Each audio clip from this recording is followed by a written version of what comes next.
It's Ed. Sorry to break up the conversation. Is that, can I use this too? Sure. See you, pal. All right, people, we get out of line tonight. All right, everybody, we're ready. Sorry, I'm running late. We're running late, but luckily we have a lighter agenda, hopefully tonight, right? Okay, so welcome to the Habitat Agency Public Advisory Committee meeting. Gonna call this meeting to order. If I can.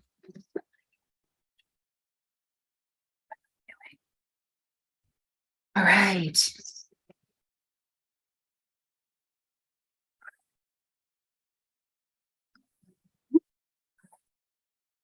Please roll call. Yeah.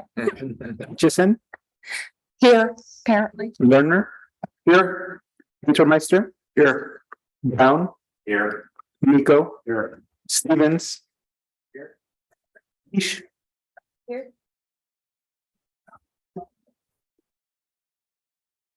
We're good. Wonderful. Report of the chair. I'm going to save some comments for the end of the meeting tonight, when we get to future agenda items. So at this point in time, I don't believe I have anything to report out besides saying that the winter rains, which miraculously came to an end after a while, I think we were all giving up, has done a lot for us in terms of keeping wildfires down, with the exception of the Mojave Desert. Unfortunately, the Joshua trees are already in a precarious situation, taking a bigger beating. But otherwise, nothing else to say at this time. Any committee members have any announcements they'd like to make? No, we're all good. Wonderful. All right, we're going to move on. Thank you again for coming. Does Mr. Muirhead have any public comment for an item not on the agenda? No, I will speak on item 3. Thank you. All right, and we don't have anyone who is online, though we are recognizing Abby Ramsden is with us. Correct. We have no speakers online. All right, thank you, and welcome, Abby. All right, we're going to go to consent calendar and approval of the minutes from our May 4th meeting, 2023. I move that we approve. Second. All right, all those in favor? Aye. Aye. Aye. All right, we don't need a roll call for that. Thank you very much. And I had an eye on that too. I did not express it. Moving on to our regular business, we're getting around to a Sargent Ranch quarry project, which may or may not be timely in terms of when they're going to get around to answering all the DEIR comments, but sooner or later. So please, Ed. Sure. Thank you. So just put together a presentation that was requested by some of the PAC members just to talk to you about what we know about the project, which is what's in this presentation is in total what I and my agency knows. We aren't involved in any of the negotiations to try to buy the property. Last I heard, they'd stalled out. From what I understand, they're still proceeding with their permit, use permit to do a quarry on the site. So broke the presentation down into 3 parts. One is how the Gerastack property or Sargent Ranch, as some call it, it ties into the conservation strategy. Then we'll do some analysis on the quarry project itself, and in particular, we'll talk about the comment letter, some of the salient points that were in the letter that we submitted to the county last September. And then whatever questions the PAC members would have for us. I can't, as I said earlier, we're not involved in yay or nay on the project. That's up to the county planning commission and the county board of supervisors. We understand it's a controversial project. A lot of passionate feelings on all sides. And as I stated earlier, we're not involved in, the Conservation Fund was having some conversations with the landowner about purchasing it, but that's gone dark. A lot of beautiful pictures. This was a county parks picture taken. I was out there my first couple of weeks on the job when the landowners at that time, Debt Acquisition Corporation America, was interested in selling it to conservation community, but they were also talking about a quarry that would mine the high quality sands that are on the property. And I want to thank Julie Hutchinson, Chairperson Hutchinson, for sharing some photographs that she had of the property, or she was able to get from others of the property. So how's it tie in with the plan? So this is the plan area, the red line, and the site is in the far southwest corner of the plan area along the Pajaro River. And this next picture, this next map shows how it ties in with several wildlife linkages that were identified within the plan, important wildlife corridors. The dark gray and the medium gray represent high priority conservation areas. So these are areas that if we have a willing landowner, would be of higher priority for the agency or our partners to acquire for enrollment in the reserve system. And our goal is to protect at least 46,500 acres of land over the next 50, now it's the next 40 years. And this site was always a site that we were interested if the seller was interested in selling. This is an aerial of the same property. Looks like it was taken in the winter. So these are the species that the plan currently covers. We're also through the plan amendment proposing to cover another 8, and there is even potential to cover some bats. In recent discussions we've been having, I don't know how that's going to play out, but as of now we cover 18, and we're proposing to cover another 8. Of the 18 on this list, there's known occurrences on that property of tiger salamander, red-legged frog, the western pond turtle, blowing owl, certainly overwintering blowing owls, and probably in the past there were some breeding colonies there. Least Bell's Vireo was sighted there long time ago. I don't view that as a relevant sighting given where the birds currently are. When I was on the property that day, I did see tricolored blackbird foraging on the property. There is a chance San Joaquin kit fox would be there, but it would be highly unlikely. So these are some of the species that are on the property, and the ones that we're proposing to add to the plan, the mountain lion and the badger are known to occur on the property. And it does have habitat for foraging and nesting Swainson's hawk, but there's been no records of Swainson's hawk being on the property. So it's an important property from a species standpoint and from a land cover. It's predominantly annual grassland. There are sycamore alluvial out there, around 12 or 1,300 acres of woodland. There's it's a wet property for Santa Clara County. It has a lot of streams. So even though it's annual grassland dominated, it has a lot of it even has some serpentine on it, but none of the rare plants have been found. It has a lot of the conservation values and the land cover types of property that benefit our species and stuff that we would be interested in acquire if that opportunity ever presented itself. So these are the primary land cover totals. There's others. I just highlighted the larger numbers and also the coastal freshwater and Valley Freshwater Marsh. 16.6 acres is significant. It's small in terms of a 5,200 acre property, but it's significant in terms of the number of marsh habitat out there.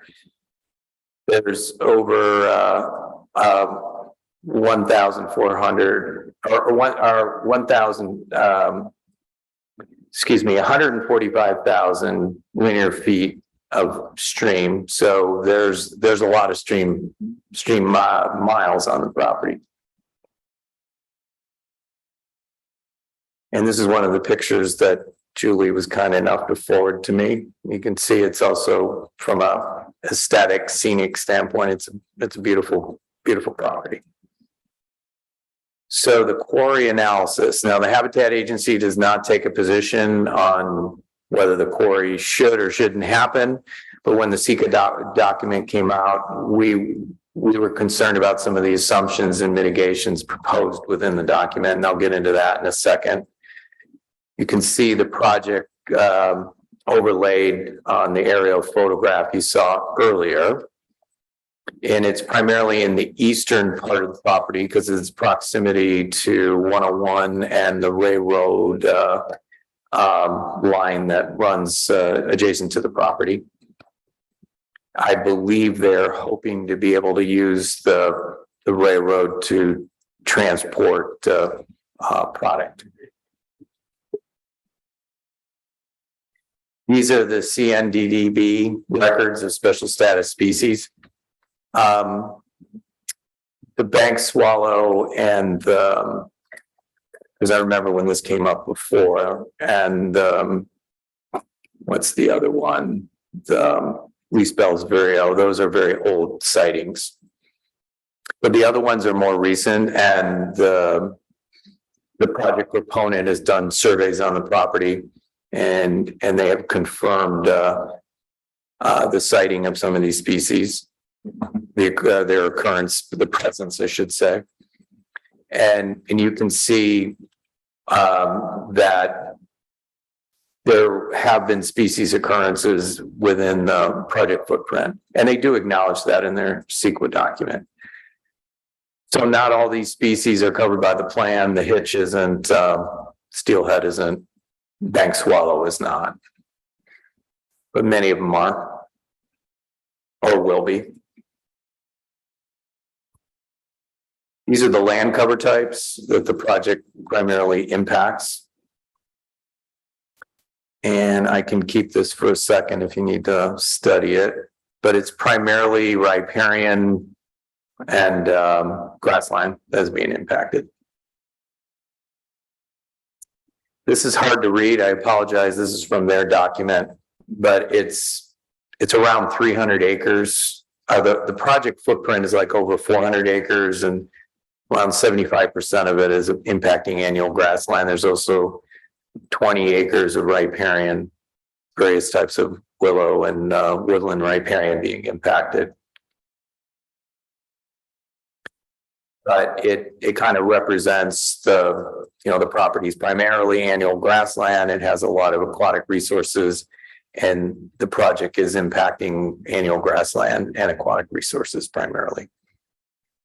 So this is another picture of the property.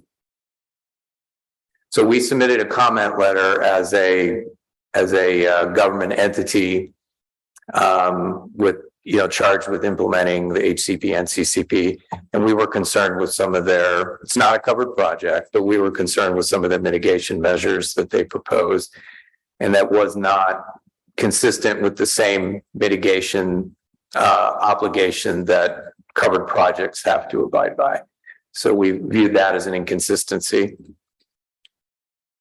And we also felt that was in conflict with an adopted HCP and CCP because of that.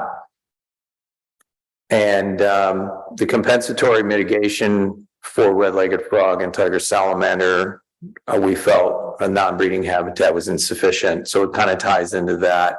It's a lower bar than project proponents have to abide by within the plan area. We were concerned about that precedent. There was, given that there the day I was there, I saw a tricolored blackbird, and that there was western burrowing owl on the property. We didn't think that they adequately addressed the mitigation requirements for those two species. From a CEQA standpoint, perhaps they could claim that, but given that tricolored blackbird is now a state listed species, we believe that the mitigation that they were proposing was inadequate. They didn't even address monarch butterfly. And given it's a candidate species for federal listing, most likely to be listed in November of this year, from what I've heard. And it will be a future covered species. We felt it was an oversight on their part not to assess the impacts. And given its annual grassland, there's going to be milkweed mixed in there. Watershed impacts, but the evaluation was limited. I don't know if it was a budgetary issue for them, but given the amount of earth that's going to be moved and the size of the quarry, we believe they should have done a more robust evaluation of the impacts to some of the creeks that drain into the Pajaro River and what would be the cumulative impacts of that, given Pacheco Dam and a lot of other things that are going on that river. We thought there was insufficient mitigation for impacts to jurisdictional waters, both state and federal.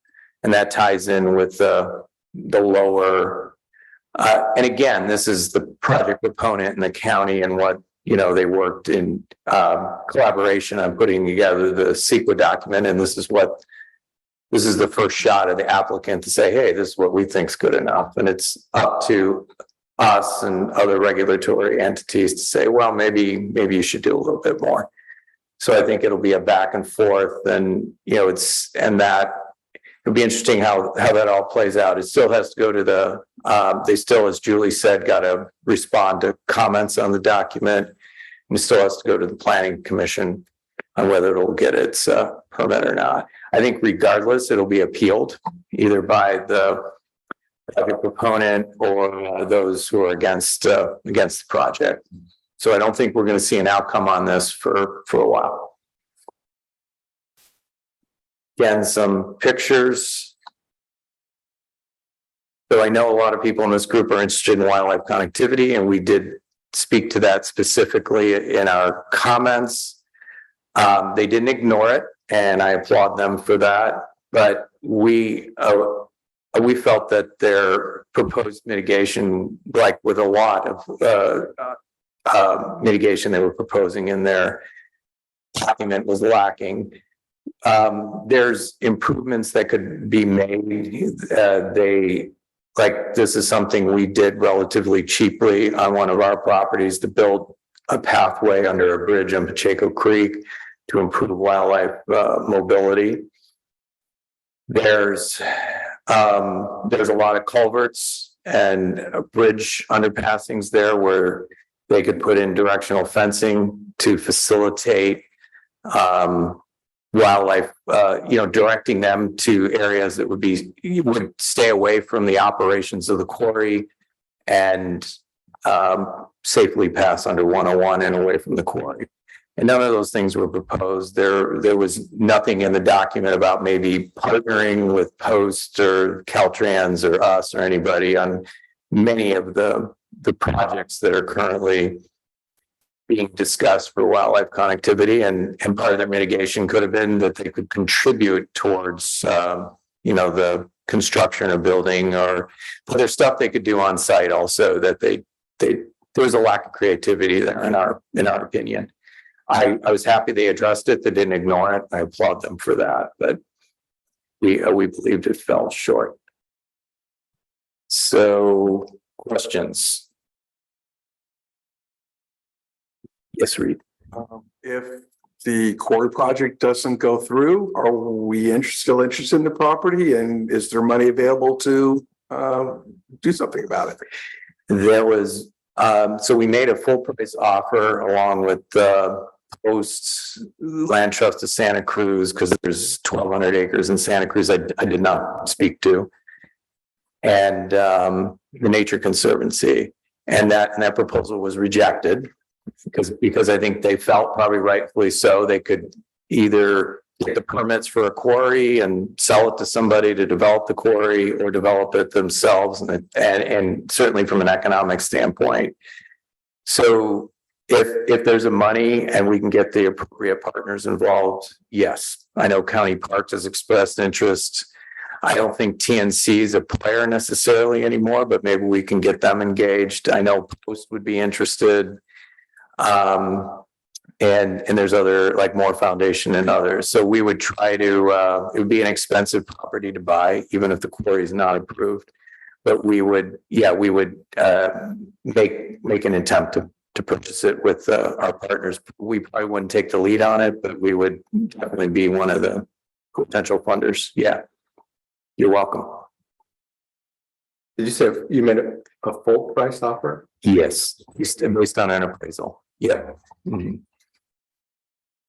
Yeah. They think and we run into this a lot. This is not unique to them. Sure. They have a sense of what the property's worth. An appraisal is not necessarily what they agree with. But we made it and they didn't counter, because we would have been open to discussions about a counter. They just rejected it, and we're not happy with us. So Yes, ma'am. I thought the, comments that you made in your letter were kind of voluminous. I mean, you covered a lot of areas, which I really appreciate, because I know that I wouldn't be able to kind of really come up with all the specific details. thank you. But what I was really curious about, and maybe you heard about this at one time, but a project of like this, this has a big impact. I mean, how difficult would it be to bring a single new covered project into the habitat plan? Was that ever even discussed? Is there a process for doing that, or? Yeah, so there's only one quarry that's covered, the Freeman, which shut down. So we would have to do a major amendment to the plan, which we're currently doing. Mhm. We did kick the tires with Pacheco Dam and with high-speed rail. We never had a conversation with this landowner about that. Now would have been the time to do it. Extraordinarily controversial project, as is high-speed rail and Pacheco Dam. So in some ways I'm saying, Yeah. in other ways, yeah, it would have held them to a higher standard. Yes. And, of mitigation, both in terms of abiding by the conditions of the plan, as well as the fees they would have had to pay. Yeah, I was just a little bit surprised that, they wouldn't consider just coming to us just because, I mean, certainly as they go through the process, for the environmental aspects of the EIR, the natural question would be, why aren't we just picking up? Yeah, no, they kept trying. So for a while, they were interested in doing a mitigation bank out there, I think, in it.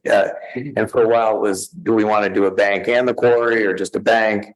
And what they wanted to do was sell us credits, mitigation credits at a very high price. That was, and I even, when I spoke to the lead for DACA at the time, I said, I could buy the land twice over for what you want to charge me for credits. So, but I did say we might be interested in purchasing wetland credits from them if they ever became available, because, it's a big lift to do a aquatic restoration project. It's a lot of money, a lot of time. So, but they never did approach us about seeking coverage. I think when we made the offer that I spoke to, communication channels broke down after that, unfortunately. Yeah. But if they'd come to us, we'd have a discussion with the county about it. and the other co-permittees, and it would have been something we would have considered. Yes, Yeah, okay, thanks. you're welcome. Other questions?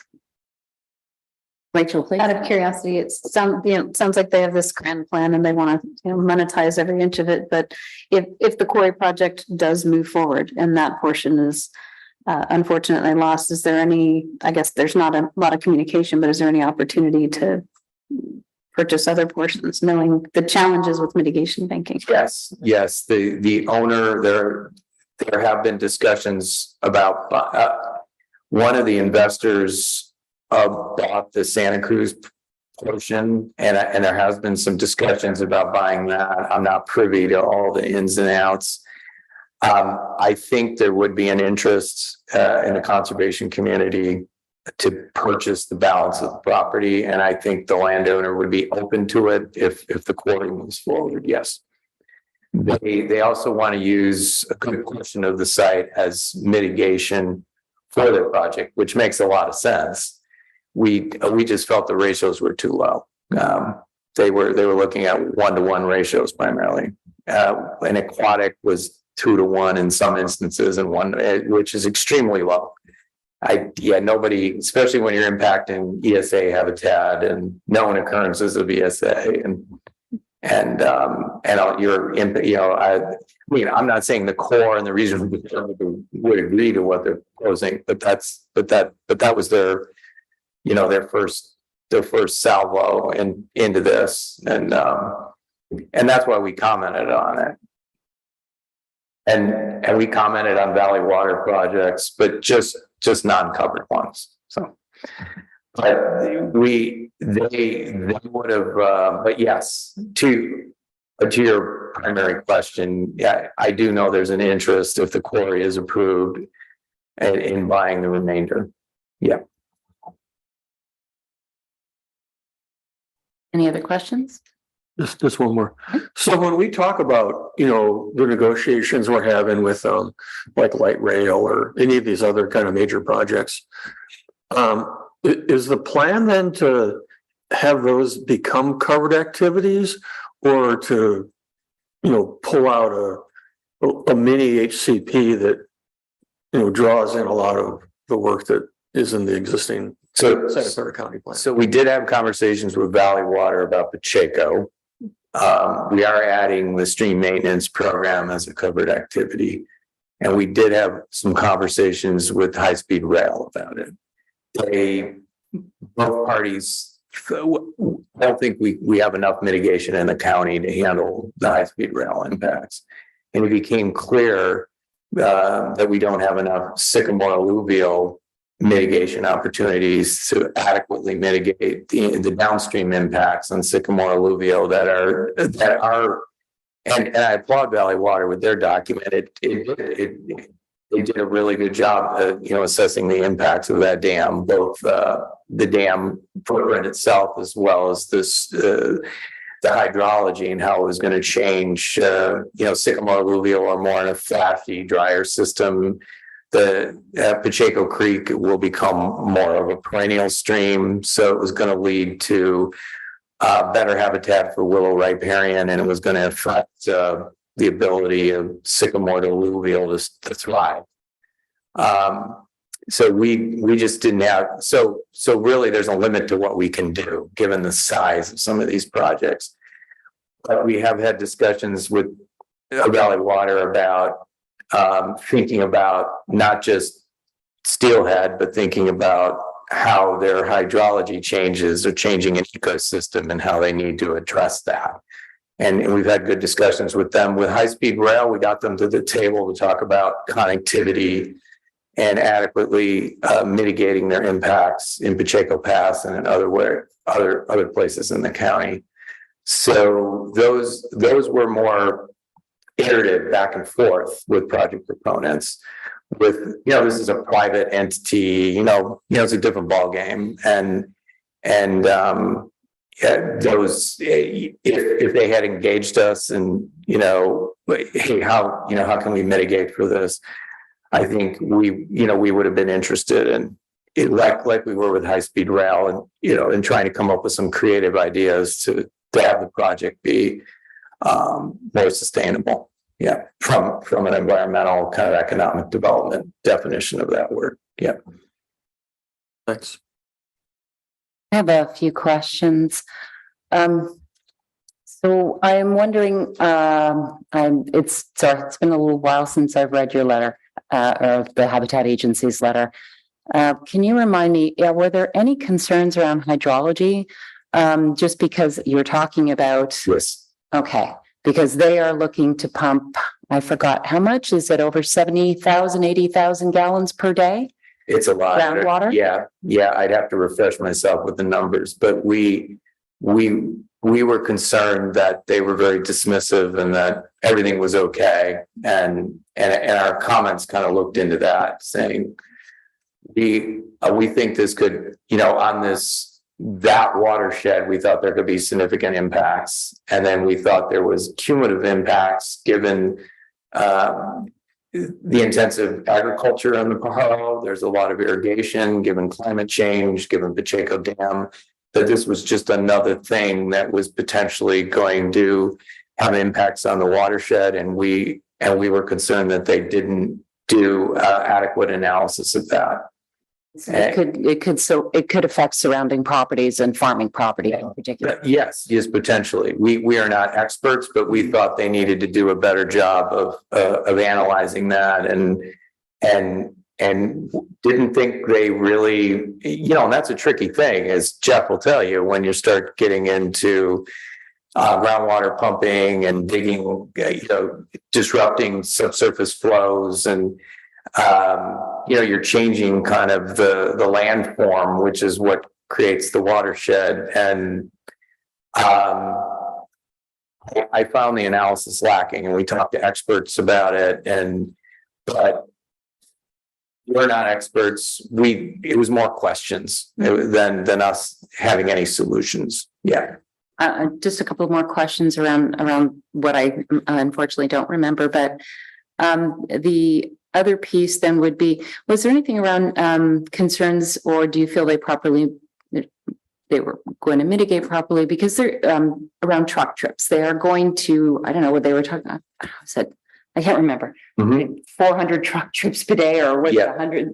It was a pretty phenomenal number for truck trips for that end of the county. It's a severe impact just roadway wise, but that's it's not the issue of the Habitat Agency. Right. So around that nitrogen deposition, given the property that it is. Yes, we had a comment on that, saying their response was the prevailing winds wouldn't exacerbate the nitrogen deposition problem in the county, so therefore they didn't have to do anything. We humbly disagreed. And said, no, we don't think that's correct. When projects in Gilroy and in the county and that region of the county are paying nitrogen deposition fees, we don't think it's something, and we weren't advocating to get the money. We just felt that they needed to. Again, it was something that they ignored and were kind of dismissive. And we said, no, we disagree. All right. And then my other question would be, so from the comments you've made, and we'll see when the final EIR comes out, but if you feel they haven't adequately addressed the concerns of the Habitat Agency, what do you feel is your recourse or steps that you might take? We would probably have a discussion with the county, given they're the lead agency and the lead government entity, and bring our concerns to their attention. Any legal action, I'd have to be a discussion with the board. Yep. All right. Yes, obviously this would be around CEQA because you don't feel that they're addressing it. All right, then finally, I think just a couple of comments. One would be, so we know that this project, if it is approved, the other point that I believe you didn't make, so I just wanted to sort of raise it, is here is an opportunity for them to come back and negotiate at a much higher price for the entire property. Because you have now a concrete threat of the property being developed since they get the permits. So that is also potential tactic. Bringing it into the habitat plan, I agree, would be a difficulty since this was not, I mean, the habitat plan was based on general plans. This was never a project in anybody's general plan, the county's general plan specifically. So that's also something that I think rubs up against the whole spirit of the habitat plan. And then the other last thing is there was, as some of the other members have talked about, potential for buying the rest of the property. But if they don't address the mitigation properly, and depending on the hydrology, the long-term potential impacts, how attractive does part of the property become to conservation agencies then? Yeah, so that the project footprint is primarily in 2 sub-watersheds. So if we were buying the western half of the property, those are different watersheds. So, yeah, I don't know what the impacts would be on water use there on the rest of the property. Would it result in drawdown of ponds that the amphibians use? I don't know, but there is a distinct dividing line between that watershed and the watersheds to the west. So, but I don't think it would impact them, but how would the truck trips? How would the noise? How would the lighting? Those are very, very relevant questions. Yeah. And I think it would have an impact on the conservation values. And from a valuation standpoint, then, that's something that would be part of the negotiations with the landowner that there's been a diminishment of the conservation values due to industrial operation. Just the noise alone could have, and the lighting could have significant impact on wildlife. To your point about it going from whatever it's worth now, minus the quarry, to a permit in hand that allows them to do the quarry, it might more than double the price. Might make it prohibitive for any of us to be able to purchase it. Yeah. Okay. All right. Thank you. I guess it would be time to open it up to public comment. Is there any public comment? We have no members of the public speaking. Okay. Then, oh yes, please. Maybe one question. What is the lifetime of the quarry? And I forget. It's, Reed, 50 years maybe, but I'm guessing. It's not an instant, it's decades. I know that. And in the end, there's it has to be, it can't be just abandoned, right? It has to be reclaimed. Correct. Yeah, they'll abide by, the county will hold them to a whole high bar on that. The state will. There'll be reclamation. Yeah. They're claiming the reclamation will return the hydrology and everything else. So, I worked on enough stream restoration projects and stuff like that to know how hard that is. Yeah. Right. Thank you. Okay. Anything further? Good job. Thank you. You're welcome. Thank you. Yes, appreciate it. And I'm assuming you'll keep us all abreast over time because this could have some negative consequences. Yes. And as you all know, there's been a lot of studies on the wildlife movement there. So if the project moves forward, I hope there's a different solution on how to ensure wildlife mobility across there. Thank you. All right, so report received. So we're moving on to item number 3, the updated mission statement. Yes. So as you all may remember, we spoke to you about this last August, a year ago. Wow. And so it took us a while to get back here, and part of it was we wanted to make sure that we had Chairperson Hutchinson in attendance, who had taken a great interest in the mission statement, and that we had the people that had concerns and some really great feedback, that they could also be in attendance. We also had other issues that we had to address. So unfortunately, it took a year to get it back, but we have gotten it back. We did meet with some board members to kind of take some of the comments you all made about the mission statement itself, its length, about some of the goals, sticking to sort of some of the original intent and mission of the Habitat Plan and the Habitat Agency. And I think obviously this will be open to discussion, but I think we've tried to capture your concerns, and that's what we're here to talk to you all about today. And then the next step would be to revise the mission, and then it'll be the new mission statement for the agency based on the feedback we get from all you today. Okay, and to be 100% clear, that's sorry, go ahead, Reed. So from my clarification, this mission statement is for this public advisory group, or for For the Habitat Agency. higher level of the agency? Higher level for the agency. So the first version, we went to the boards, and they were fine with the first version. We went to you all, and you weren't, and that's fine.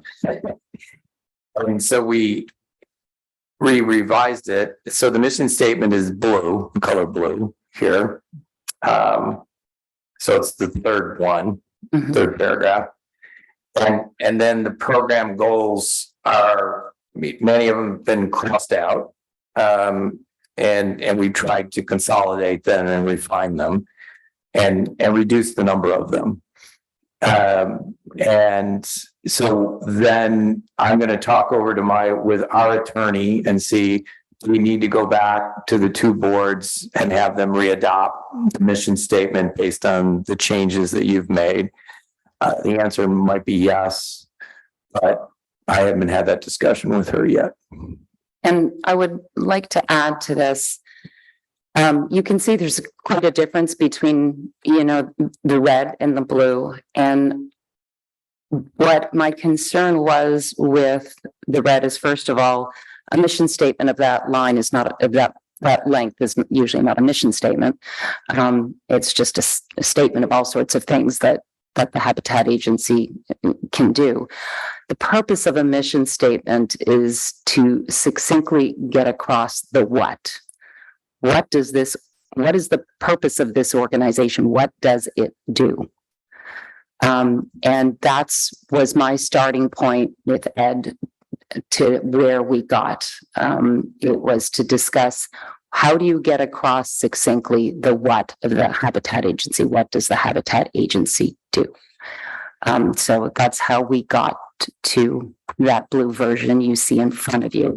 And then, as Ed said, we went through the goals, and I just kept prodding him in the sense of, is this repetitive? Is this clear? If you had to list this off to people, are they going to remember this many bullets?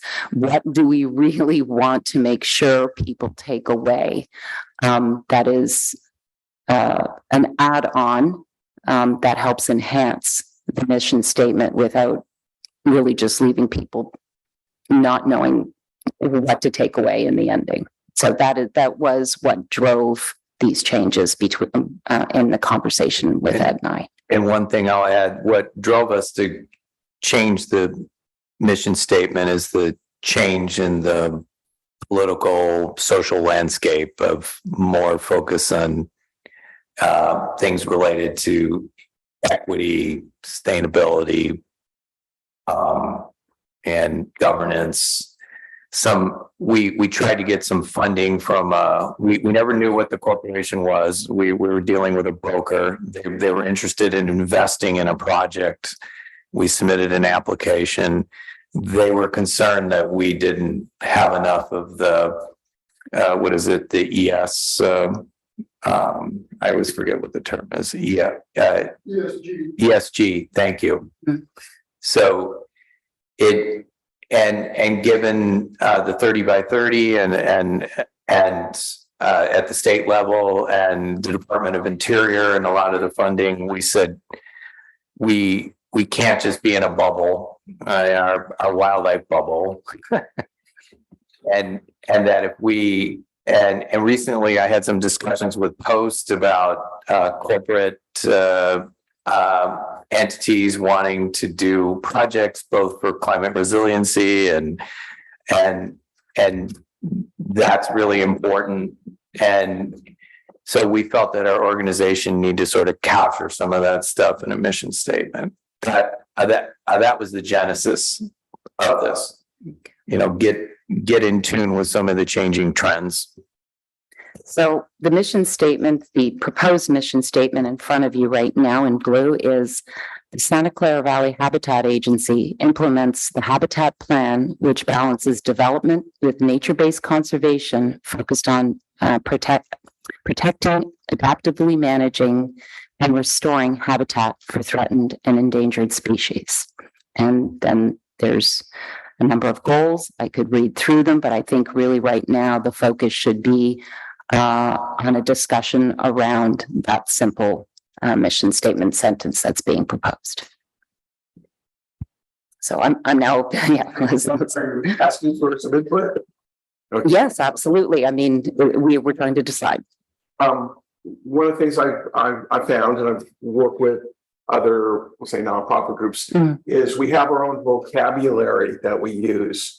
And I'm concerned that our mission statement is a lot about our business vocabulary, i.e. the word habitat, which most people have never heard of, except maybe Habitat for Humanity.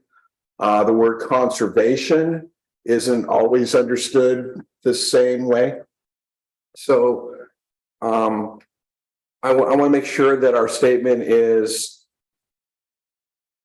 universal enough or dumb enough, or so people actually Accessible enough. what we're talking about. And if we say like habitat agent, the word habitat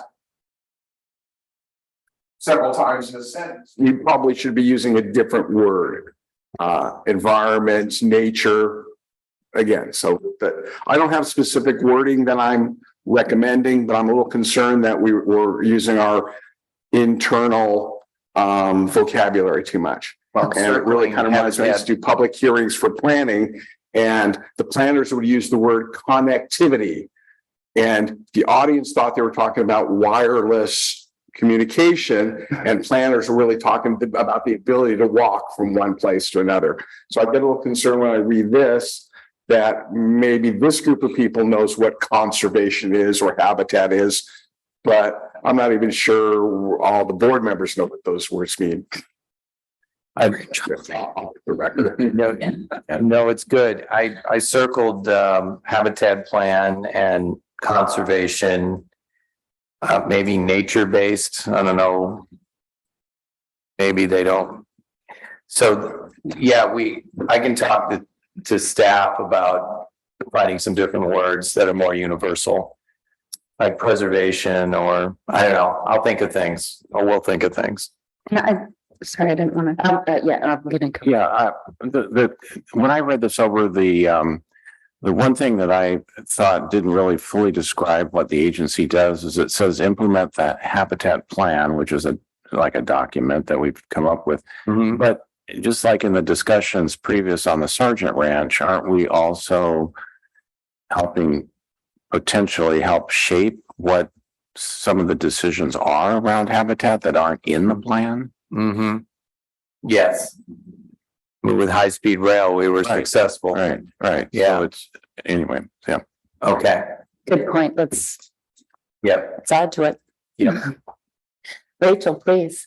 At some point, you have to have some technically accurate terms. It needs to be accessible. I agree, but you have to have some technically accurate terms for what you're trying to describe. So I thought that having nature-based conservation, people are familiar with conserving things, and this makes it clear what type of conservation we're talking about.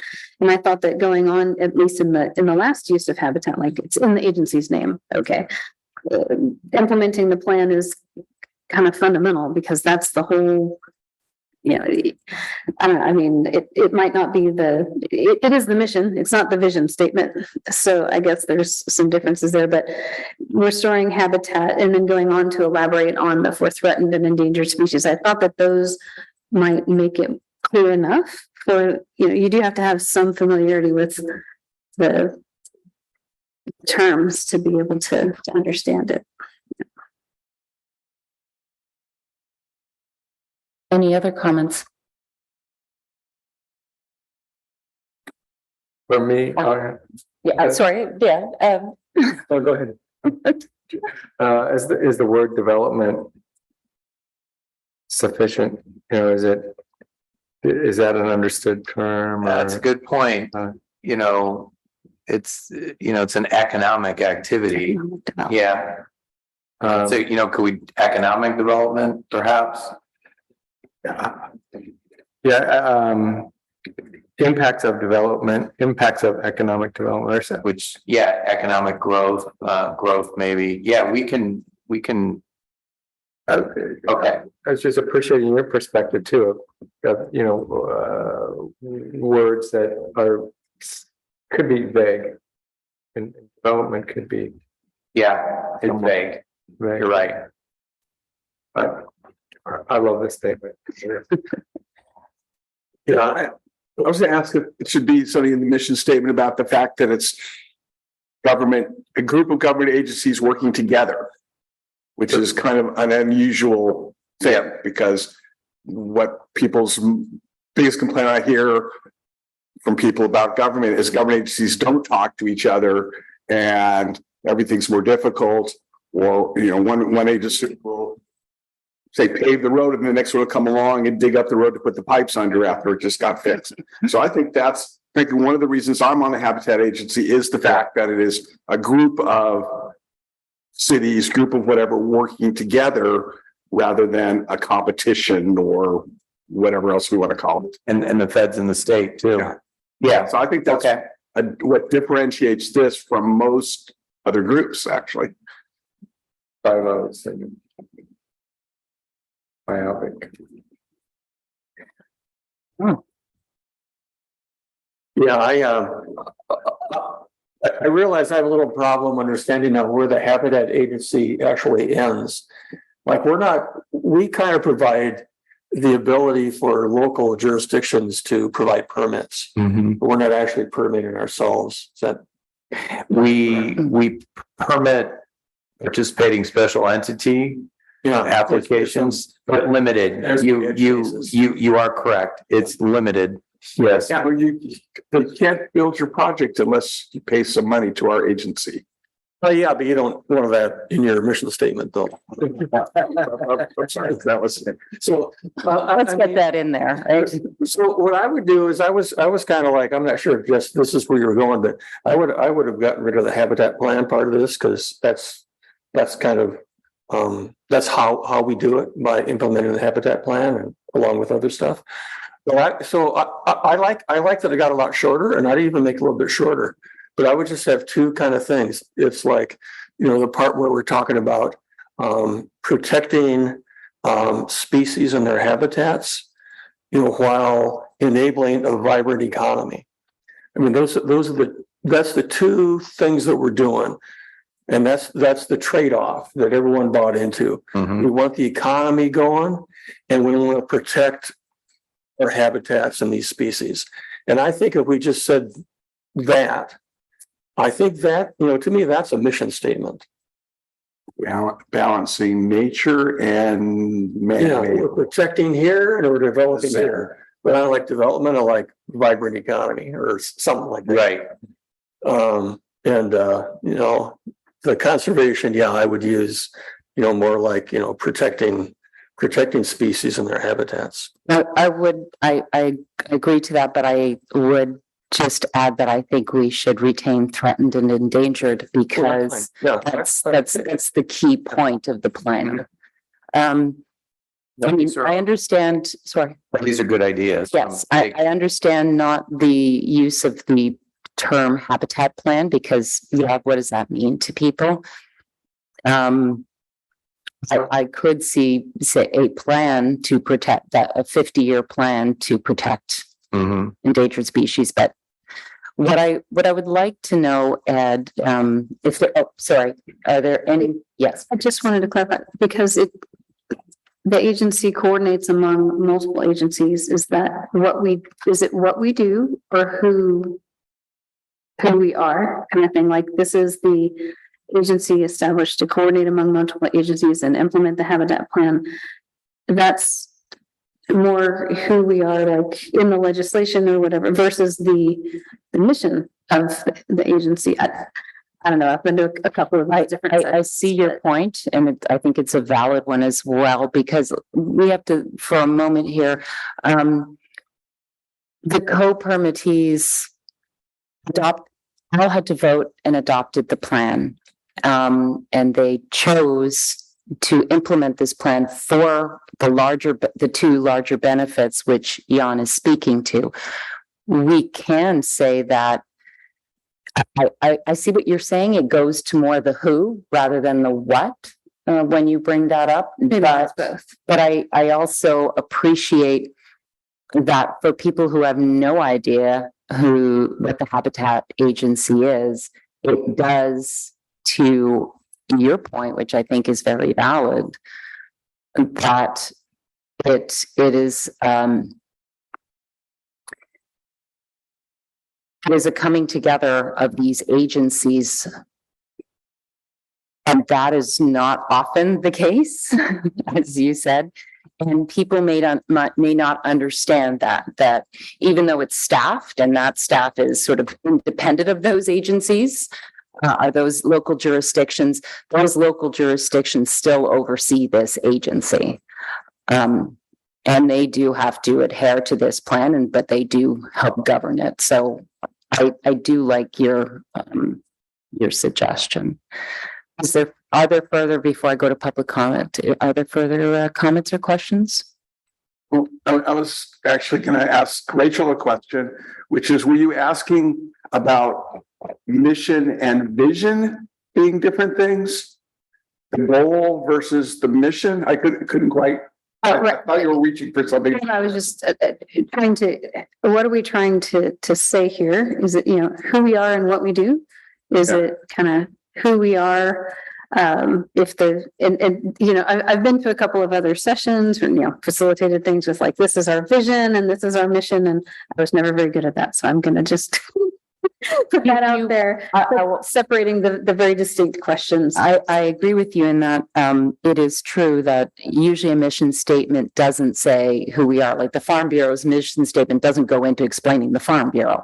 It explains what's the purpose of the Farm Bureau. What does it do? What's its work? Why does it exist? What's its purpose? Vision is a totally separate thing. That's about where you would envision yourself going, where you'd like to get to in X amount of time. If the what that you're explaining, if your mission works out, what's going to happen? What will change? What will become of the work? How will your work change to make a difference in people's lives, one way or another, depending on your mission? Any further? No. Okay then. Ready for public comment, and you've been waiting, so we're waiting to hear from you. So opening public comment, thank you. We have one speaker, Mr. Doug Muirhead. Good evening, committee members, staff, guests. My name is Doug Muirhead. I live in Morgan Hill. I'm approaching this as a somewhat interested outsider. Perhaps I Come could- on, somewhat interested? I'm sorry, I had to interrupt on that. Perhaps I should have read the staff report, and then I would have realized that I was only supposed to work on this little tiny blue paragraph rather than putting all this energy into the red stuff. It's especially disconcerting because blue is my favorite color. So I'm going to make one comment on the alleged mission statement. The one thing that you fail to talk about is you acquire land. And I'll get to that as I try and go through the program goals. They're a laundry list to me. I don't understand them. And in this particular case, while I really appreciate red lines, a clean version as well would have allowed me to see actually what was left. So I'm going to try and integrate that sort of stuff. I do want to make one quick comment based on what some people call planner language. The use of language that's agency relevant. I have always had a problem with reserve system. Reserve to me is resources that you set aside to use in critical times. Actually, your preserve system is the exact opposite of that. You're acquiring land so that other people can't use it for their purposes. Okay, so this rather lengthy second paragraph in red, a large part of it comes from the next to the last former program goal that has been struck out, which is fine. About after you get past climate change and sequestration, then it talks about diverse and inclusive workspace, which is the second bullet on the second page that is struck out. It says create and maintain an inclusive work source. So you merge that into this red paragraph. The bullet item just above that, which talks about appropriate levels and demographics and that sort of stuff, is kept in, but I contend that the final part of that very long sentence accomplishes the same thing. So I don't understand why it's there. There's also, so going down into the program goals, there's one that you kept in, which was build, enhance the reserve system. As I just said, you know, Mother Nature built the system, you acquired the land afterwards. But again, that's really included in this rather lengthy red paragraph, so I'm not sure why it's sitting there. Yeah, the red one is disappearing. This one, Okay, so, good. So, and I circled reserve system, change it. and make sure you get the word inquire in there. Just a friendly suggestion. So, the one of the program goals that you kept in is streamlining, permit processes. Everybody talks about it. They never actually convince me that they have a plan or they have the influence to change it. But it's nice that you have it. But I would have gone ahead on the second page, the third to the last talks about advocate for better land use decisions. And I personally think advocate land use is tied into permits. So in my view, if you're going to keep in streamlining, maybe you can talk about trying to get influence or whatever you want to talk about, have some say in the land use. Barbara Keegan at a water district session some years ago, they were talking about meeting with the various city councils to try and, because they don't have land use authority either. And she said something that I've always appreciated. She said, not only were we not at the table, we didn't know there was a table. So that's my comment on that. So I spent a lot of time on the red stuff. I do appreciate the idea that the mission statement should be fairly terse. And I don't, other than, so I'll just stop. Those were my comments. Thank you. Thank you, Doug. Yes, Can I just make sure? Mhm. In terms of like I came in just thinking third blue paragraph was really the mission statement. Originally, Now, what we're talking about is being the mission statement, and then I was commenting on that. Yes, that's correct. So you are correct. yes, you are correct. We were tackling that first, because Yeah. I thought, let's not go into everything else. Let's sort of take Okay. it piece by piece. Oh. I just wanted to make sure. Yes. So are there further comments on the mission statement, and then we can take comments on the bullets? I mean, the bullets we can come back and rehash. I figured after all the comments from the mission statement, there's still some work to do. This is still going to come back to us. There's still going to be more discussion on this. But if you want to make any further comments on the bullets, sure. I have one other. Yeah. Um, it's normal in mission statements that you don't repeat the name of the organization or business. So I don't know if that's was intended. I mean, but the Santa Clara County Habitat Agency doesn't need to be in the mission statement. You can lose that right there. Yeah. Yep. Anything else? Yeah. Maybe our process. Yes, I was waiting for comments to end so that we could move to that. Where do we go from here on this one? So I guess the question to you, Ed, is do you feel you have enough direction from the PAC, or would you like to work with an ad hoc group? Like what is you No. feel you can work with this and bring something back to the Yes. PAC for discussion I by do. the November meeting? Yep. All right. And I also feel that, to Doug's comment about advocacy, some of the PAC members were talking about influence. So a simple change of word, influence, or however we want to say it, better land use decisions. So I feel that can be Reinserted. reinserted. Okay. Yeah, because I think advocacy is more of a charged word versus influence or, People find it. Yeah. Yes. yeah. Do you think about land acquisition? Yeah, I'm gonna add that in, acquire land. And reserve system, yeah, it's not a great word. Yeah, So would it be acquire and enhance a preserve system, to Doug's points? It's in the something, it's as opposed to building, when you're enhancing, you're building stuff to enhance. mhm, So if you're acquiring, because nature made it, as you pointed out. Yeah. And enhance, which involves building things typically, a so we could do preserve, acquire, reserve, acquire and enhance, yeah. Because that's a lot what we're supposed to do. Yep, takes out that building nature thing, so. yep. So are we finished with comments? You have direction? We're Yes. all comfortable with that? All right, yeah. So we won't be recommending adopting, but we recommended more revisions. Right, I assume it was aspirational or maybe a vision of approval. It was.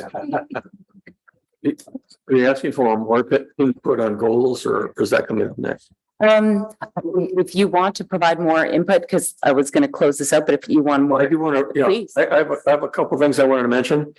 First of all, the thing about local tribes, Yes, I just think that went on too long.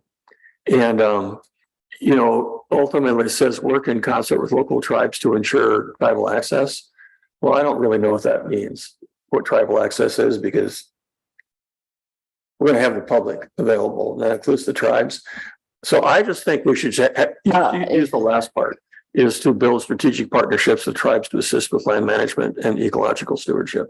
I just think, to me, that's the point. Is so which part do you want out? the part about working in concert with local tribes to ensure tribal access, unless we want to have some special access like they did at Mount Umunhum. That's, You know, that's what we're thinking. yes, that's what we're thinking. Yeah, well, that, you know, to me, that doesn't, ensuring tribal access doesn't, I mean, tribal access is like, you know, anybody can go. It's in the first part of the second sentence that's kept in that scenario. Are tribes government agencies that should be part of the plan? I really don't know. None of the local tribes, and Julie knows a lot more about this than I do, are federally recognized, so they aren't a tribal government in the sense of how the federal government defines a tribal government. They And the kind of access we were thinking, so there's properties where the public won't be allowed on. But we would be open to allowing the tribes on for religious ceremonies and seed collection. That's kind of what we were thinking. And maybe there'd be opportunities if, like in Lake County, some of the tribes there have built up the capacity and they've created a job works program where they could provide like Conservation Corps. We work with the Conservation Corps where they could go in and help my staff manage the land. So if there's that similar kind of program that gets established here that was established in Lake County, we would be open to working with them just like we would with the Conservation Corps or school kids or any of that. And yeah, in the case of the Amamutsan, which is, from basically Coyote Valley on down, Eurostack is for them a sacred place. They have their own land trust. So it's not as if there isn't an agency level, if you would like, that you can work with. Or an organization that you can work with aside from the tribe itself. We do have also the Mwekma. They have begun their own the Mwekma Ohlone Preservation Fund. This is relatively new. It's only been formed essentially in the last year or 2 years. So they are all very much interested in land conservation and, of course, land management for their own practices. More questions? Yeah, so, yeah, I just, tribal access didn't work for me. But the last part about building strategic partnerships with local tribes, that worked for me. And we could even call this traditional ecological stewardship, which kind of also brings in the spiritual aspects. But it's just a thought. The only other question I had was, one of the bullets, a couple down, talked about creative partnerships with other conservation organizations, ranchers, and private landowners. I think that's the appropriate place to talk about other government agencies. Because we're going to be looking for collaboration with all those sort of outfits. The conservation organizations, the local governments and jurisdictions, and then in terms of it was interesting, ranchers was called out. If we want to call it ranchers, it's I kind of think of ranchers, agriculture, and then other private landowners, and I'm not sure who we were trying to encompass in that statement, so that's where I was kind of going, like ranchers, ag, and private landowners. Yeah, ranch. We don't work with the farm community. So farmers, we don't. What the intensity of agriculture, whether it's orchards or row crops, for the work we do, there's other organizations that are involved in ag preservation. That's not a space we're active in for a lot of reasons, but it's also not the typically kind of habitat that meets the conservation goals and objectives of the plan. Ranching is, it's a whole different ballgame. I guess I was thinking about Coyote Valley, and whatever kind of agriculture is still going on there in terms of. Yeah, and we wouldn't weigh in on that. Like for instance, when I drive down Santa Teresa, I'm glad I see cherry orchards. I'm happy to see peppers growing. I mean, to me, it's a very vibrant agricultural landscape, and it has more potential. I'd rather see more agriculture there than star thistle fields. Okay. Yeah. But a cherry orchard, I love cherries. It doesn't fit in to our core goals and objectives. It isn't the right type of habitat for any of the species that and there's, protecting the cherry orchard has a value, but it's something that we aren't going to be working to acquire a cherry orchard, because I wouldn't be doing my responsibility as the director of the organization to use our funds wisely. Now, potentially there might be a riparian corridor that goes to the cherry orchard that would have some value, but we already partner with government entities. This is a goal to try to do things more creatively and to look for opportunities. We're developing some really good relationships with all the ranchers in Pacheco Pass, the Bordat family, the Maliks, others, and we need to build upon that, because ranching and what we do is very compatible. Farming has its own rhythm and we respect it and honor it, but it isn't, we aren't going to be buying an orchard or a golf course or any of those things. Yeah. Yeah, I just actually am a little surprised, because in all the years that I've kind of been going to meetings like this, I didn't realize that we had this very strict distinction between ranching and any other kind of agriculture. Like any other kind of agriculture, I think of like, even in the valley, like hay fields, or like even corn. If there's, certain types of row crops would leave, a lot of forage that could be used, in wildlife corridors. But, I just didn't realize that we've had this kind of distinction going on. I would, there's other organizations that we encourage to protect those cornfields and cherry orchards, and there's a lot of organizations that are operating in that space.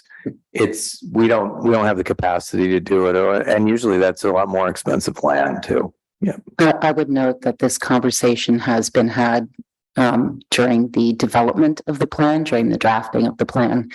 I'm sure Farm Bureau remembers.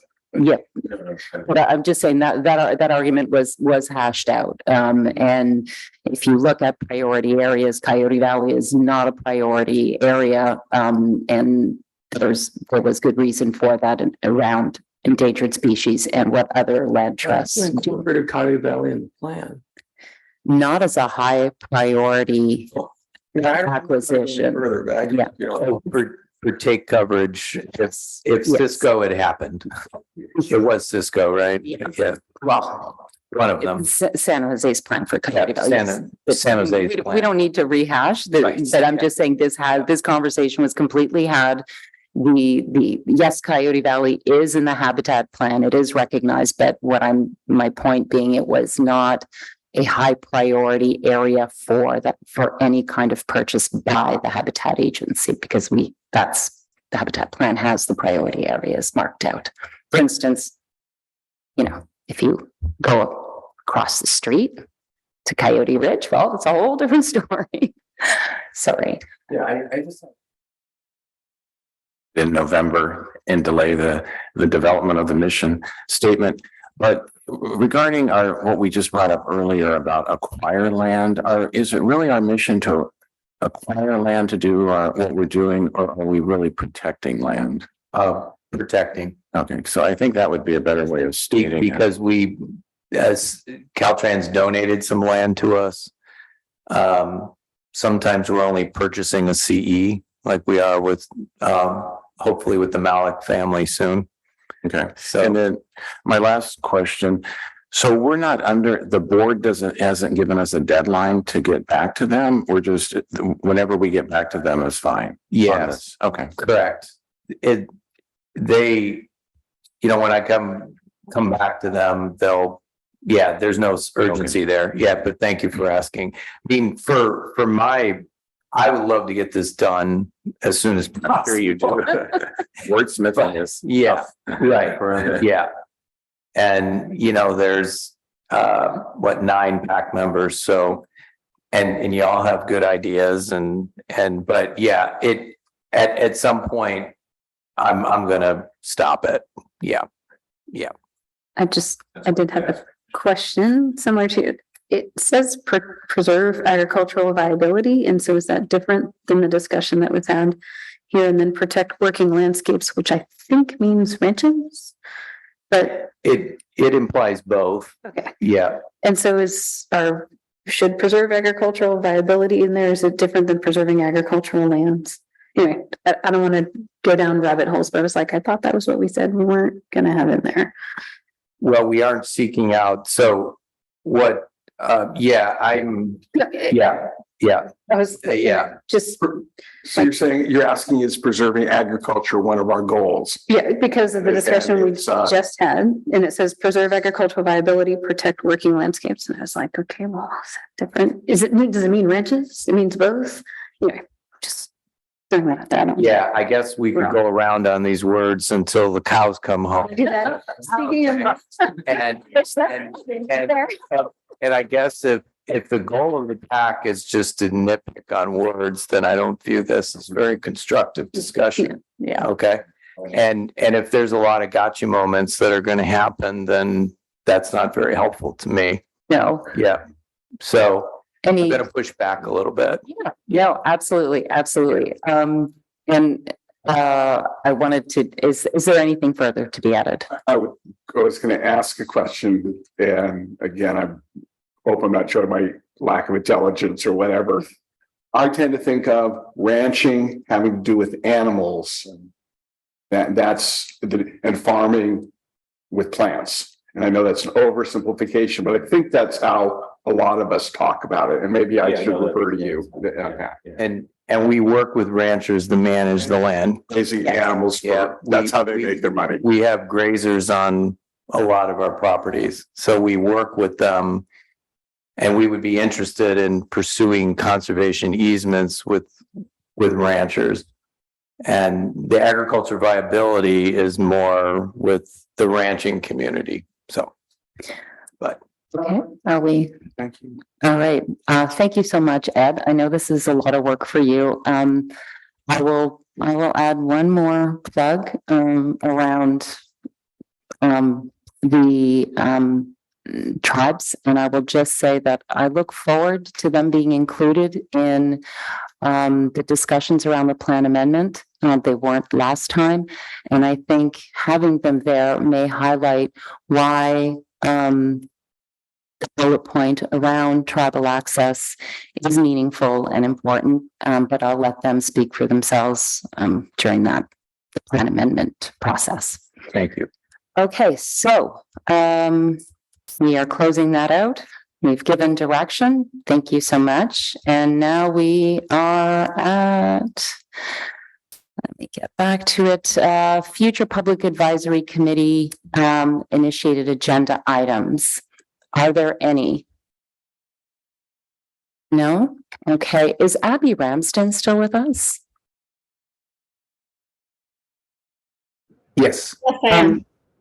Thank you, Abby. You've been very quiet this whole meeting. You have an announcement for the advisory committee. Would you please please speak up? It's time. Sure. I can't seem to start my video, so I'll just be audio only.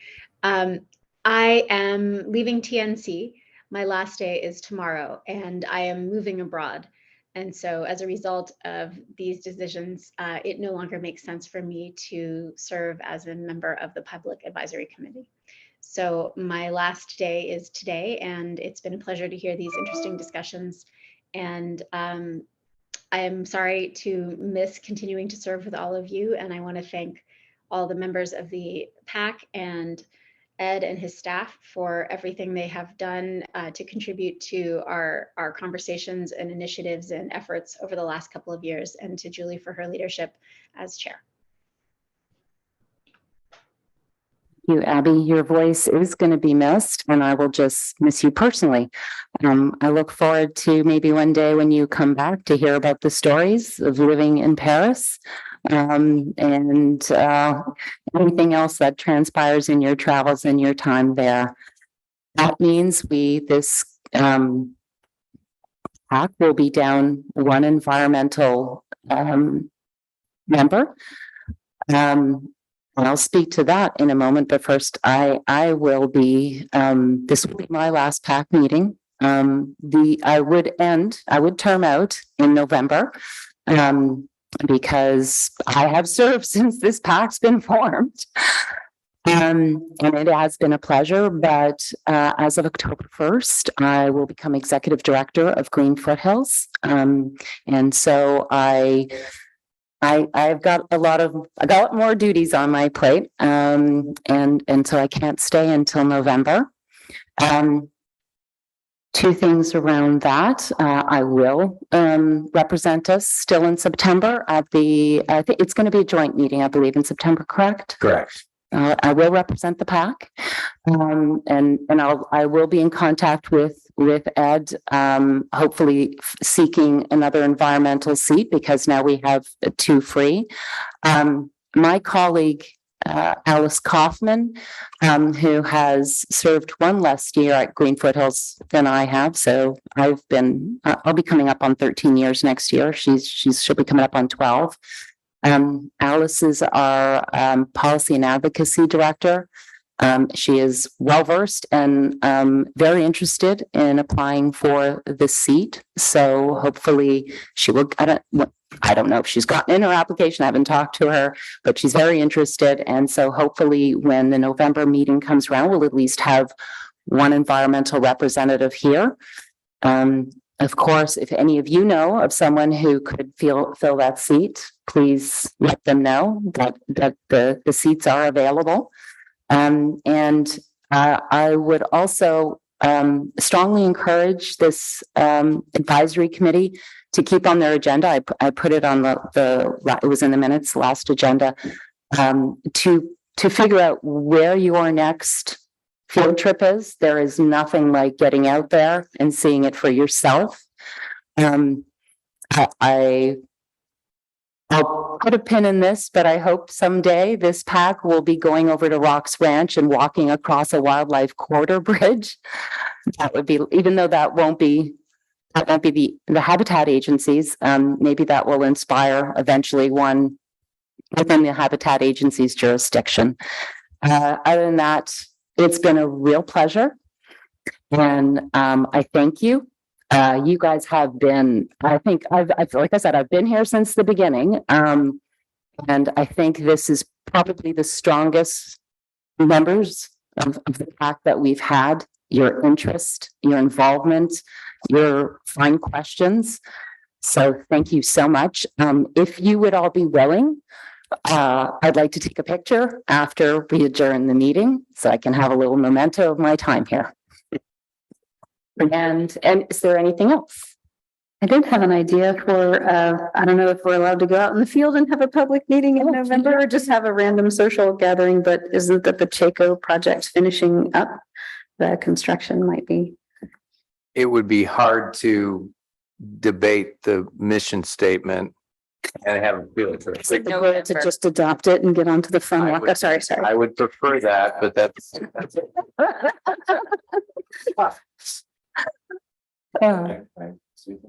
Yeah, I would.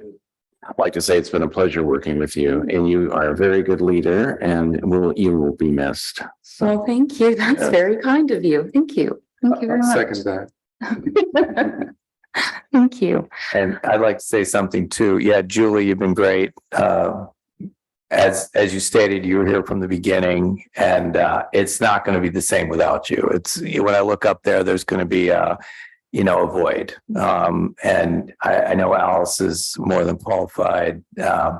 And the board will determine whether but I will recommend her being added to this board, but you will be missed. You've been a great sounding board for me and a great supporter of the plan and its mission.